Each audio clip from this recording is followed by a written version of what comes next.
बिस्मिल्लाहिर्रहमानिर्रहीम। अस्सलाम वालेकुम students, I am Arshad Aziz, your physics teacher. आज हम डिस्कस करने जा रहे हैं टेस्ट नंबर 11 को, और टेस्ट नंबर 11 बेस करेगा यूनिट नंबर 7 के कॉन्सेप्ट्स पर।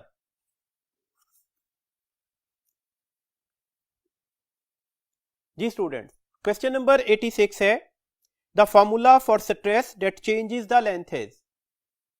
ऑप्शन अल्फा है force per unit volume, option beta है force per unit length cube, option Charlie है force per unit area, option delta है फोर्स पर यूनिट लेंथ। देखिए, stress का formula हमारे पास जनरलाइज फॉर्मूला है। हम स्ट्रेस के लिए फॉर्मूला लिखते हैं कि जो स्ट्रेस होगा that is the force per unit area, चाहे ये किसी लेंथ के ऊपर लग रही है चाहे किसी वॉल्यूम के ऊपर एप्लीकेबल है, तो डेट्स वाई हमारे पास इसके अकॉर्डिंगली करेक्ट ऑप्शन होगी चार्ली।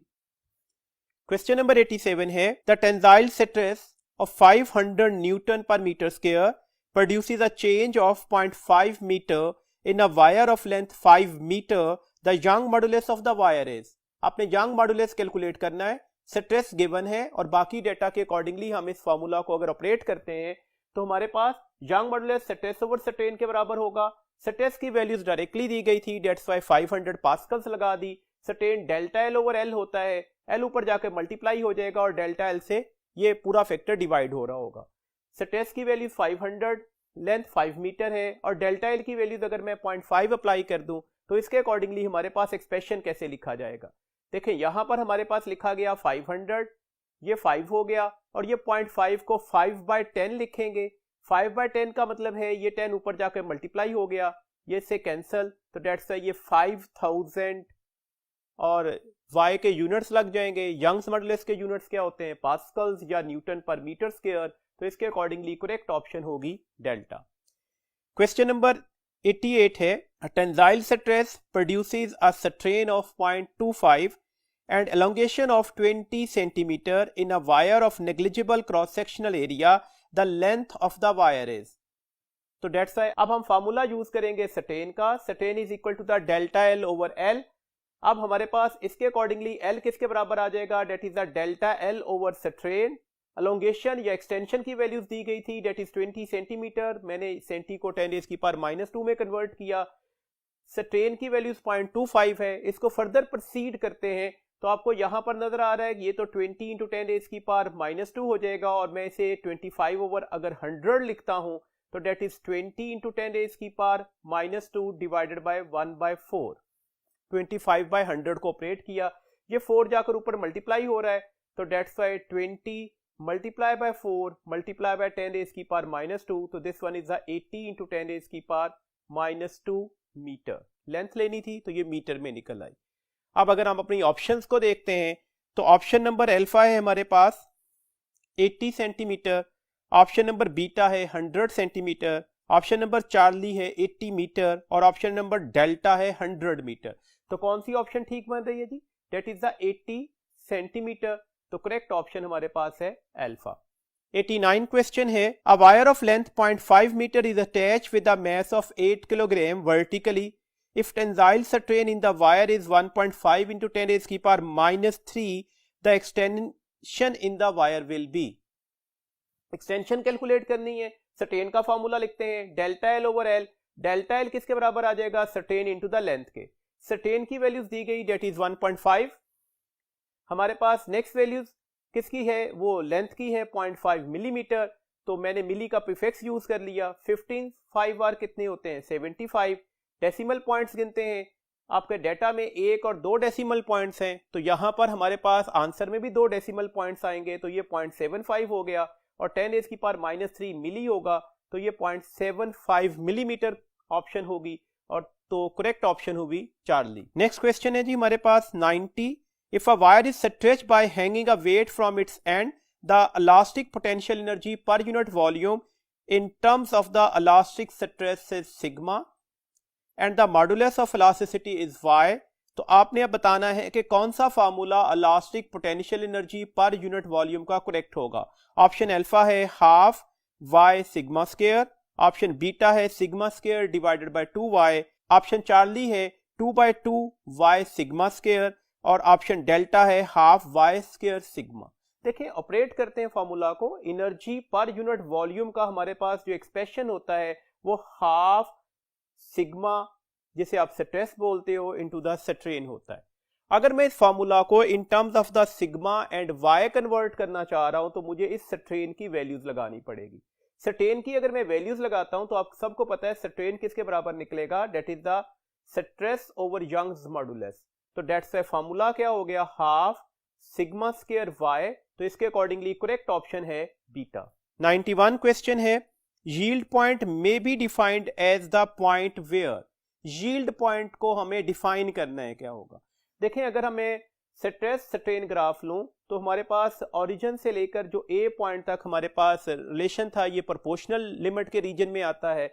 पॉइंट ए को डेट्स वाई हमने सिग्मा पी मार्क किया था, पॉइंट बी को हम सिग्मा ई मार्क कर रहे हैं, that is the elastic limit. हम इसे यील्ड स्ट्रेस और इस पॉइंट को यील्ड पॉइंट भी बोलते हैं। तो आपको वादे तौर पर नजर आ रहा है, इससे आगे ग्राफ ड्रॉ करेंगे तो ये प्लास्टिक रीजन में चला जाएगा। तो बी पॉइंट या यील्ड पॉइंट वो है जहां पर इलास्टिसिटी खत्म होती है और प्लास्टिसिटी स्टार्ट हो जाती है। इसके अकॉर्डिंगली अपनी ऑप्शंस को देखिएगा। ऑप्शन ए है working stress ends and breaking the stress begin, तो ऐसा कुछ नहीं है। ऑप्शन बीटा है breaking stress ends and the working stress begins, ऐसा भी कुछ नहीं है। ऑप्शन चार्ली है elastic behaviour and plastic behaviour begins, तो ऐसा ही हुआ, इलास्टिसिटी खत्म हो गई, प्लास्टिसिटी स्टार्ट हो रही है। तो डेट्स करेक्ट ऑप्शन हमारे पास है चार्ली। क्वेश्चन नंबर 92 है जी, a wire can be broken by 75 newton. Broken, तो याद रखिएगा ये हमारे पास ब्रेकिंग स्ट्रेस या ब्रेकिंग फोर्स का क्वेश्चन है। The load required to break the wire of half of the thickness of same material will be half of the thickness.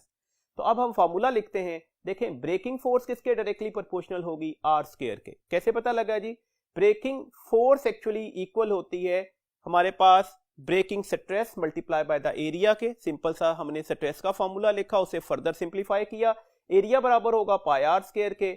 ये हमारे पास कांस्टेंट हो गए, तो एफ बी और आर स्क्वायर में कौन सा रिलेशन निकला, direct. This means that F2 over F1 किसके बराबर आएगा, रिलेशन क्या था एफ और आर स्क्वायर में, डायरेक्ट था और साथ में स्क्वायर भी था, तो R2 over R1 whole square.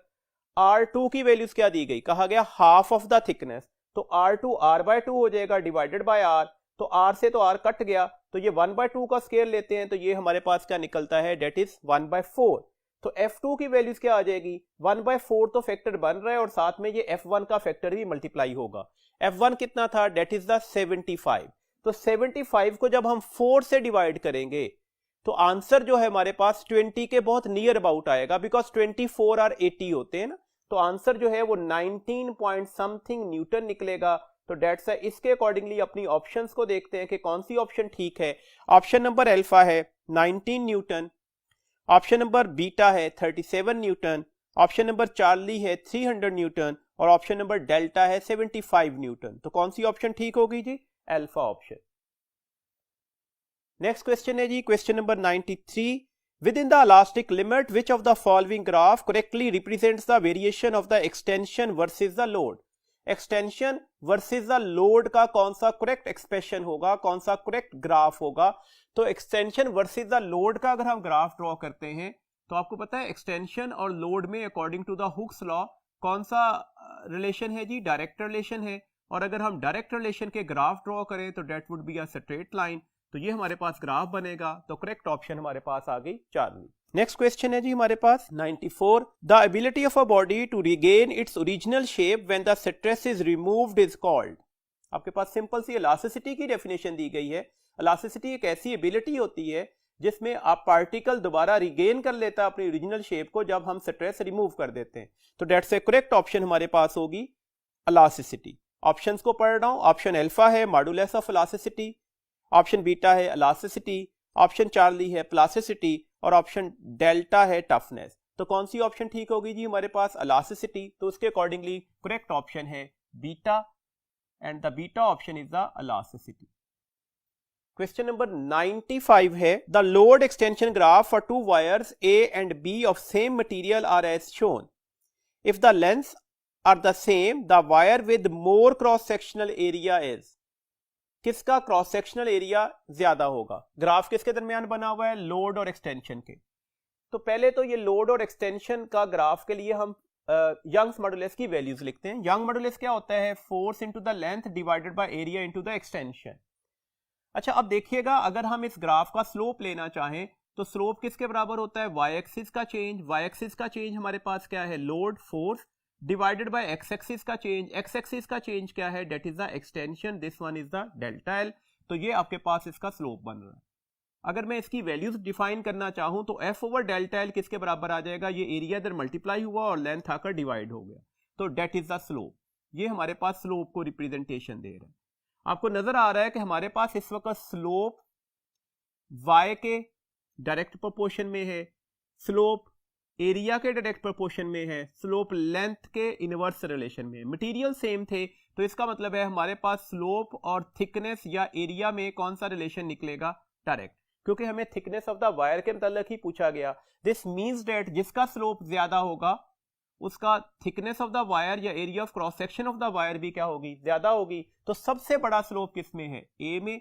तो सबसे थिक वायर ए और बी में से कौन सी होगी? That is also the A. तो करेक्ट ऑप्शन हमारे पास हो गई अल्फा। क्वेश्चन नंबर 96 है जी, if the stress applied on the body causes the shear strain such that the shape of the body get distorted.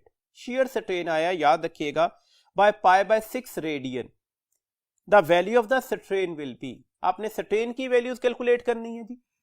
तो शेयर स्ट्रेन को gamma से represent करते हैं और आप सबको पता है ये टेंजेंट ऑफ थीटा होता है। थीटा आपके पास गिवन था π/6। π/6 को अगर हम डिग्री में कन्वर्ट करते हैं तो ये 30 डिग्री होता है और टेंजेंट ऑफ 30 डिग्री की वैल्यूज 1/3 अंडर रूट होगी। तो डेट्स करेक्ट ऑप्शन हमारे पास होगी बीटा।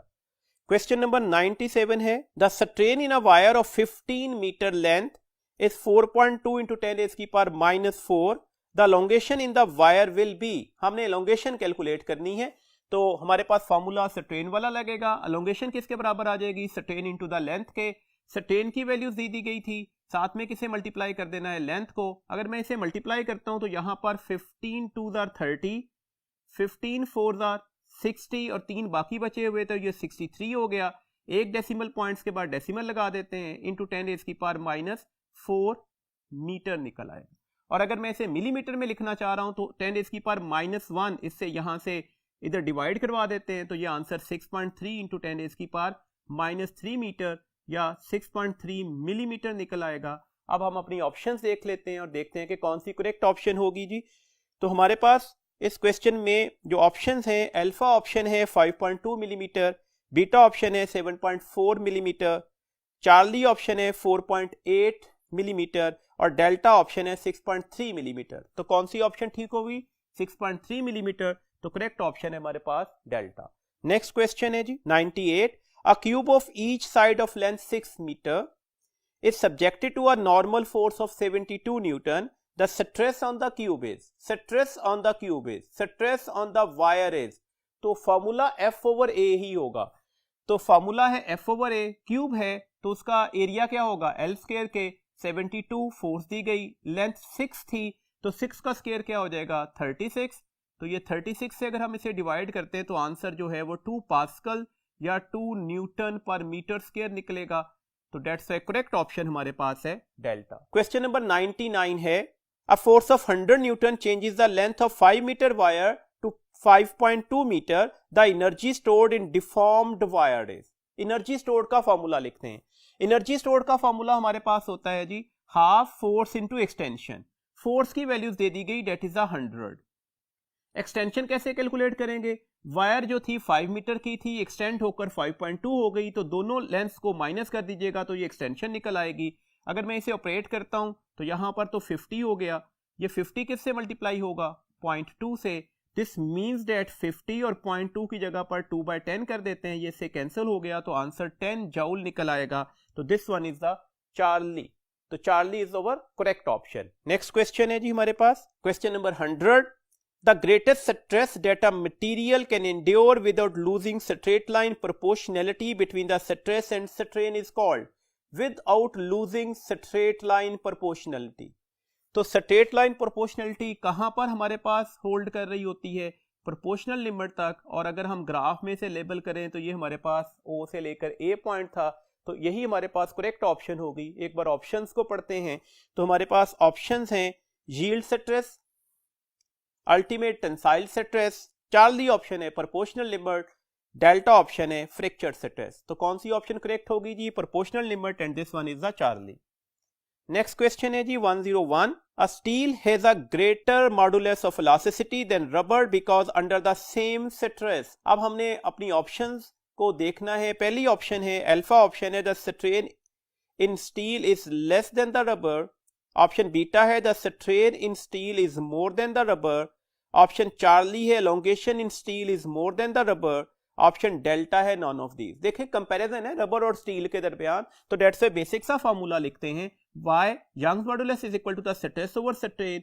ये हमारे पास कांस्टेंट दे दिया गया, तो दिस मींस दैट जिसमें स्ट्रेन कम से कम होगा उसका यंग मॉडुलस की वैल्यूज लार्जेस्ट से लार्जेस्ट निकलेगी, वो ज्यादा इलास्टिक हो जाएगा। तो दिस मींस दैट किसका हमारे पास यंग मॉडुलस ज्यादा होता है? स्टील का, तो उसमें स्ट्रेन क्या निकलेगा? कम से कम। अच्छा, अगर हम एक्सटेंशन की साइड पर आते हैं तो आपको यहां पर भी नजर आ रहा है कि y और डेल्टा एल में भी इनवर्सी रिलेशन है, तो डेट्स वाई किसका इलास्टिक मॉडुलस ज्यादा से ज्यादा निकलेगा? जिसमें एक्सटेंशन भी क्या आ रही होगी? कम से कम आ रही होगी। तो इसके अकॉर्डिंगली हमारे पास करेक्ट ऑप्शन कौन सी बन रही है? That is the alpha. जी क्वेश्चन नंबर 102 है, a wire fix at upper end is stretched by a force F such that its length becomes 3 times of its initial length, that is 1 meter. The numerical value of the work done is, हमने numerical value of work done calculate करनी है। Work done का मतलब elastic potential energy या certain energy का formula लिखते हैं। तो इलास्टिक पोटेंशियल एनर्जी या सर्टेन एनर्जी या वर्क डन का formula half F into the delta L है, where delta L is the extension. Extension कैसे ली जाएगी? Final length minus the initial length, 3 times change आया था तो 3 - 1 बिकॉज इनिशियल लेंथ 1 थी। तो अब अगर इस फार्मूला को फर्दर सिंप्लीफाई करते हैं तो that is the half F, और 3 - 1 कितना हो जाएगा? 2 हो जाएगा। तो ये वर्क डन न्यूमेरिकली किसके बराबर निकल आया? 4c के। तो डेट्स द करेक्ट ऑप्शन हमारे पास हो गई डेल्टा। क्वेश्चन नंबर 103 है, if the forbidden energy gap for conductors, semiconductors and insulators are A1, A2 and A3 respectively, then which of the following is true. तो हमारे पास इनकी values के accordingly variations दी गई, आपने बताना है कि कौन सी वेरिएशंस ठीक है। आप सबको पता है कंडक्टर में कंडक्शन और वैलेंस बैंड ओवरलैप कर देते हैं, फिजिकल डिस्टिंक्शन नहीं हो पाता, तो डेट्स वाई सबसे कम फॉरबिडन एनर्जी गैप कंडक्टर में निकलेगा। इंसुलेटर का forbidden energy gap almost 1 electron volt के करीब था, तो ये उससे ज्यादा होगा, और इंसुलेटर में काफी बड़ा फॉरबिडन गैप प्रेजेंट होता है, तो डेट्स वाई सबसे लार्जेस्ट वैल्यू किसके लिए निकलेगी? इंसुलेटर्स के लिए। तो that's why the forbidden energy gap of the conductor सबसे लीस्ट होगा, forbidden energy gap for the semiconductor इससे लार्जर होगा, और सबसे largest values forbidden energy gap for the insulator के लिए निकलेगी। तो करेक्ट ऑप्शन हमारे पास हो गई बीटा। 104 क्वेश्चन है, the energy band above the valence band is called and it can be. Valence band से ऊपर वाला बैंड कौन सा होता है? कंडक्शन बैंड होता है, और ये होगा क्या? ये या तो एम्प्टी होगा या पार्शियली फिल्ड होगा। तो इसके अकॉर्डिंगली अपनी ऑप्शंस को देखते हैं, डेट इज कंडक्शन बैंड और कंप्लीटली फिल्ड। तो गलत हो गया, कंप्लीटली फिल्ड तो नहीं होता। ऑप्शन बीटा है कंडक्शन बैंड, एम्प्टी और पार्शियली फिल्ड, तो ये ऑप्शन ठीक है। ऑप्शन चार्ली है फॉरबिडन बैंड, तो फॉरबिडन बैंड वैलेंस बैंड से ऊपर नहीं होता, वैलेंस बैंड से ऊपर वाला बैंड कंडक्शन बैंड होगा, तो ये ऑप्शन भी गलत हो गई। ऑप्शन डेल्टा है फॉरबिडन बैंड, तो ये भी ऑप्शन गलत हो गई। तो कौन सी ऑप्शन इस वक्त हमारे पास करेक्ट है? That is the beta. 105 question है, a metal wire obeys Hooke's law, और हुक्स लॉ की आपके पास इक्वेशन लिख दी गई, F is equal to the kx, where F is externally applied force in newton, x is the extension produce in metre and k is the constant in newton per metre. The constant k is known to depend upon, ये किस पर depend कर रहा होगा? Option alpha है the nature of the wire only, option beta है the nature of the wire and the force applied, option Charlie है the extension of the wire के, एंड ऑप्शन डेल्टा है the nature of the wire, the cross sectional area and its original length के। तो formula देखते हैं जी, हमारे पास यंग्स मॉडुलस का फॉर्मूला है स्ट्रेस ओवर स्ट्रेन, और इसको फर्दर सिंप्लीफाई करते हैं तो F into length over area into the extension. ये हमारे पास स्प्रिंग कांस्टेंट की या K की वैल्यूज है जो हमारे पास हुक्स लॉ में कांस्टेंट बताया गया। तो ये हमारे पास K है, इस K की वैल्यूज किसके बराबर निकल रही है? ये एरिया इधर मल्टीप्लाई हो जाएगा और लेंथ इधर आकर डिवाइड हो जाएगी। तो किस पर डिपेंड कर रहा होगा? ये मटेरियल पर, y मटेरियल की प्रॉपर्टी है, एरिया ऑफ क्रॉस सेक्शन पर और लेंथ पर। तो इसका मतलब है करेक्ट ऑप्शन कौन सी हो जाएगी? डेल्टा। नेक्स्ट क्वेश्चन है जी 106, a ductile material undergoes the deformation according to the graph below. एक डक्टाइल मटेरियल है, वो एक ग्राफ बना हुआ है, उसके अकॉर्डिंगली स्ट्रेस स्ट्रेन में जो है वेरिएशन आ रही है। Point A is in the plastic deformation region. जो पॉइंट ए है वो प्लास्टिक डिफॉर्मेशन रीजन को रिप्रेजेंट कर रहा है। Which path will the material follow upon reduction of the stress at A. अगर आप ए पॉइंट पर स्ट्रेस को रिमूव कर दें तो कौन सा हमारे पास जो ग्राफ है वो एग्जैक्टली इस रिडक्शन को रिप्रेजेंटेशन दे रहा होगा। तो याद रखिएगा, अगर प्लास्टिक रीजन से अगर हम यहां पर स्ट्रेस लगाना अप्लाई कर दें तो एग्जैक्टली ओरिजिन पर आकर ग्राफ मीट नहीं करता, क्योंकि यहां पर लिटिल बिट वेरिएशन आती है। नो डाउट हम इस वेरिएशन को इग्नोर करते हैं, लेकिन वेरिएशन मौजूद होती है। तो डेट्स व्हाई अगर हम इस ग्राफ को वापस रिड्यूस करवाएंगे तो ये इस तरह से आकर यहां पर मिल रहा होगा। तो ये हमारे पास इसकी करेक्ट ऑप्शन होगी and the correct option is the charlie. Next question है जी 107, a wire which obeys the Hooke's law has an unstretched length L0. It is first stretched to the length L1 and then to the length L2, where L2 is larger than the L1. What is the ratio of the energy stored in the wire in stretching it to L2 to the energy stored in the wire in stretching to the L1? तो हमारे पास hooks law की variation है। Hooke's law देखिएगा है क्या, Hooke's law है जो हमारे पास that is equal to the energy stored is half kx square। ये फॉर्मूला अगर आपको थोड़ा याद है तो हमने चैप्टर नंबर 7 और 8 में भी ड्राइव किया हुआ है। तो ये हुक्स लॉ की वेरिएशन का हमारे पास फॉर्मूला होगा। इसके अकॉर्डिंगली एनर्जी और एक्स स्क्वायर में कौन सा रिलेशन निकलेगा, direct. This means that energy in the second case divided by the energy in the first case क्या हो जाएगी, एक्सटेंशन का square in the second case divided by the extension का square in the first case. तो second case में extension क्या हुई थी L2, ओरिजिनल लेंथ क्या थी L0, तो L2 minus L0 whole square. First case में एक्सटेंशन कितनी थी L1, तो L1 minus L0 whole square. तो ये वाले हमारे पास करेक्ट ऑप्शन होगी और ये ऑप्शन है जी चार्ली। 108 क्वेश्चन है, a material stretches according to the graph, what does the area of the graph represent. देखिएगा ग्राफ किसके दरमियान बना हुआ है, स्ट्रेस और स्ट्रेन के। आपसे पूछा गया ये स्ट्रेस और स्ट्रेन का अगर ग्राफ है तो इसका एरिया किसको रिप्रेजेंटेशन दे रहा होगा। तो अगर आप इसका एरिया लेते हैं तो आपको नजर आ रहा है कि ये राइट एंगल ट्राइंगल बन रही है। तो half base into the altitude, half stress into strain, और हाफ स्ट्रेस इंटू स्ट्रेन का जो फॉर्मूला है इसे हम कहते हैं that is the energy per unit volume. तो ये एनर्जी पर यूनिट वॉल्यूम को रिप्रेजेंटेशन दे रहा होगा। आप इसे elastic potential energy per unit volume भी कह सकते थे, आप इसे वर्क डन पर यूनिट वॉल्यूम भी बोल सकते हैं। तो करेक्ट ऑप्शन देखते हैं कौन सी ठीक होगी। ऑप्शन अल्फा है सर्टेन एनर्जी, ऑप्शन बीटा है यंग्स मॉडुलस, ऑप्शन चार्ली है strain energy per unit volume, option delta है ब्रेकिंग स्ट्रेस। तो कौन सी ऑप्शन ठीक होगी जी, चार्ली।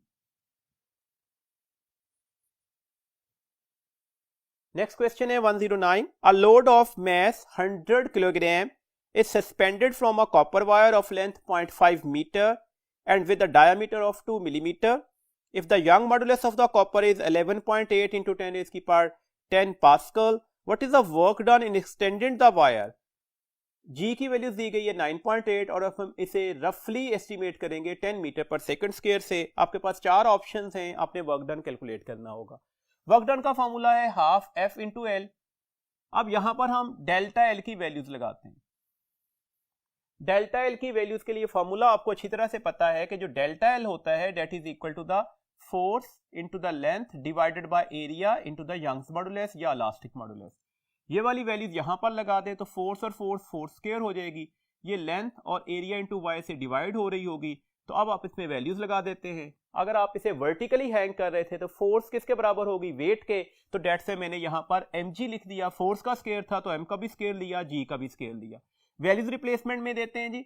मैस 100 किलोग्राम था, 100 का स्क्वायर आ जाएगा, g 10 है तो 10 का स्क्वायर आ जाएगा, लेंथ 0.5 मीटर है। ये 2 एज इट इज आ गया। पाई की वैल्यूज 3.14 लगाई। पाई क्यों लगाया है, बिकॉज यहां पर एरिया था, एरिया की जगह पर हमने क्या लगा दिया, पाई आर स्क्वायर। तो डेट्स वाई अब यहां पर हमने आर स्क्वायर की वैल्यूज लगाई। डायमीटर 2 मिलीमीटर दिया गया था तो रेडियस क्या हो जाएगा 1 मिलीमीटर, बिकॉज रेडियस क्या होता है d/2 के। तो यहां पर मैंने रेडियस की वैल्यूज लगा दी और ये y की वैल्यूज दी गई है। अब इसको फर्दर प्रोसीड करते हैं। देखें अगर हम इसे फर्दर प्रोसीड करते हैं तो ये 10 रेज़ की पावर 4 है, ये 10 रेज़ की पावर +2 है, तो ये 10 रेज़ की पावर 6 हो गया। ये 5/10 होगा, 5/10 का मतलब 1/2 होगा और 2 से 2 मल्टीप्लाई होकर ये 4 हो जाएगा। ये 3.14 एज इट इज आ गया और यहाँ पर हमारे पास ये 10 रेज़ की पावर क्या हो जाएगा 6 और ये 10 रेज़ की पावर 11 इनको ऑपरेट किया तो ये 10 रेज़ की पावर 5 हो जाएगा और यहाँ पर ये 1.18 है। ये 10 रेज़ की पावर 6 है, ये 5 ऊपर जाकर माइनस हो गया, 3 को 3.14 से मल्टीप्लाई किया तो ऑलमोस्ट 12 आ जाएगा। 1.18 की जगह पर मैंने राउंड ऑफ करके 1.2 लिख दिया। इसे मल्टीप्लाई करते हैं तो ये 14.4 हो जाएगा। यहां से हमारे पास आंसर 10 रेज़ की पावर +1 बन रहा है, डेट इज द 10। 10 को 14.4 से डिवाइड करते हैं तो आंसर ऑलमोस्ट 0.6 के करीब निकलेगा, तो 0.65 joule and the correct option is the beta. Question number 110 है, a force of 100 Newton stretches the length of a hanging wire by 1 millimeter. The force required to stretch a wire of same material and length but having the 4 times the diameter by 1 millimeter is. तो अब हमने calculations जो करनी होगी उसके लिए सबसे पहले तो फॉर्मूला लिखते हैं। आप सबको पता है फोर्स जो है वो डायमीटर के स्क्वायर के डायरेक्टली प्रोपोर्शनल होगी। अब यहां पर हमारे पास इसका मतलब है F2 ओवर F1 किसके बराबर आ जाएगा, D2 over D1 whole square. Diameter कितने टाइम्स एक्सटेंड कर दिया था 4 टाइम्स, तो मैंने इसकी जगह 4D लिखा और ये D लिख दिया, D से तो D कैंसिल हो जाएगा, तो दैट्स व्हाई अब हमारे पास रिलेशन क्या हो जाएगा, दैट इज द 16। तो F2 किसके बराबर आ जाएगा 16 इंटू F1 के। अब आप F1 की वैल्यूज लगा दीजिएगा तो हमारे पास आंसर निकल आएगा। F2 is equal to the 16 F1। F1 की वैल्यूज है जी 10 रेज़ की power 3 newton because that is taken as the 1000। तो हमारे पास अब आंसर क्या आ गया 16 इंटू 10 रेज़ की पावर 3 न्यूटन, तो करेक्ट ऑप्शन है बीटा।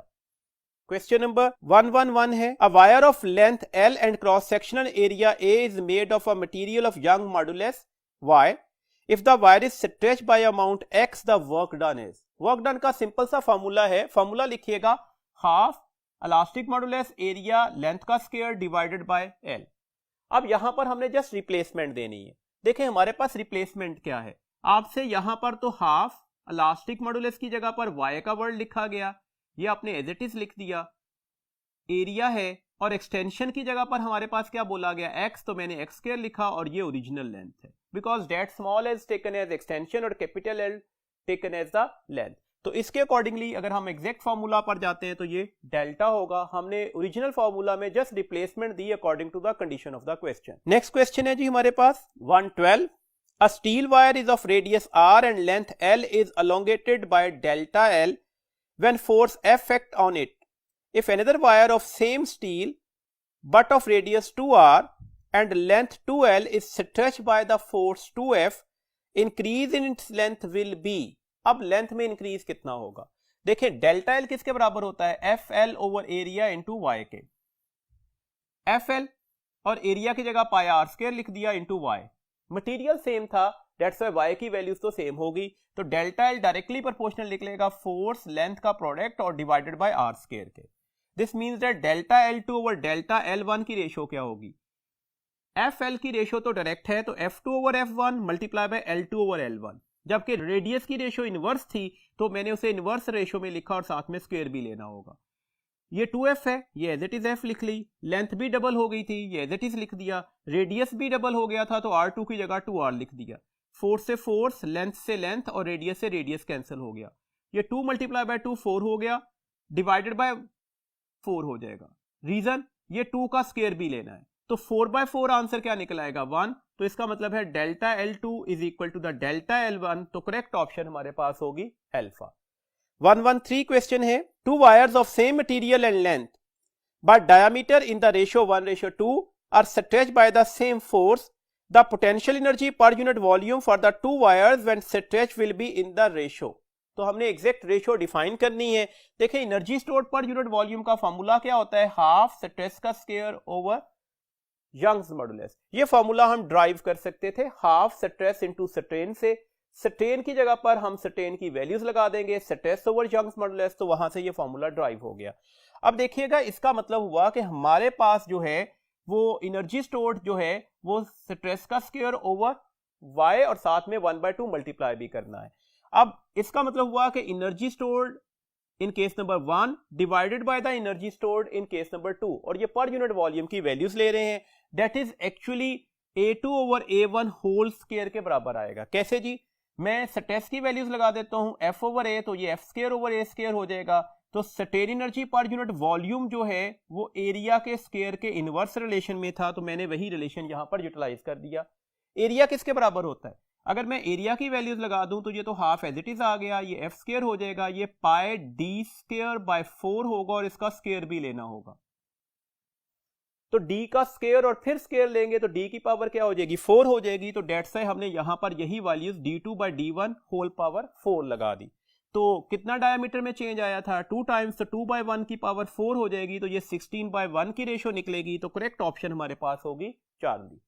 114 क्वेश्चन है जी, the Young modulus of a material is a measure of, किस चीज का मेजर है, the stiffness of the material का, the softness of the material का, the elasticity of the material, the plasticity of the material. Actually हमारे पास कोई भी इलास्टिक मॉडुलस जो है वो इलास्टिसिटी ही को रिप्रेजेंटेशन दे रहा होता है। जो इलास्टिसिटी है ना वो किसी भी इलास्टिक मॉडुलस की वैल्यूज ही से हम मेजर कर रहे होते हैं।